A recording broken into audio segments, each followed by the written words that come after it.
അതോ അവധിയാണോ നമുക്ക് ആവശ്യം? വികസിക്കേണ്ട ഒരു രാജ്യങ്ങൾ പ്രവൃത്തിയെടുക്കുന്നുണ്ടോ എന്ന് നോക്കാം.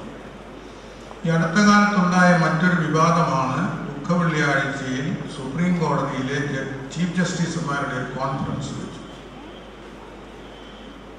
അപ്പോഴാണ് ഞാൻ മനസ്സിലാക്കിയത്, ദുഃഖവെള്ളിയാഴ്ച ഇന്ത്യയിൽ പൊതു അവധിയാക്കി വെച്ചിരിക്കുന്നപ്പോൾ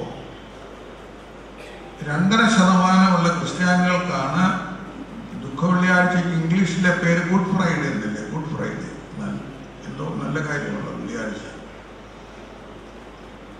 ഇന്ത്യയിലെ 98% ആളുകൾക്കും ഇതെന്താണെന്ന് മനസ്സിലാകാത്തതിൻ്റെ ഒരു ഉദാഹരണം പറയാം. കേരള ഹൈക്കോടതിയിലെ ഒരു ജഡ്ജിയായിരുന്ന justice Jacob Benjamin Ghosh Patna ഹൈക്കോടതിയുടെ ചീഫ് ജസ്റ്റിസായി നിയമിക്കപ്പെട്ടു 4 മാസത്തേക്ക്. ഈ 4 മാസത്തിൻ്റെ ഇടയ്ക്ക് ഒരു ദിവസം വന്നത് ഗുഡ് ഫ്രൈഡേ. അദ്ദേഹത്തിൻ്റെ ന്യായാധിപന്മാർ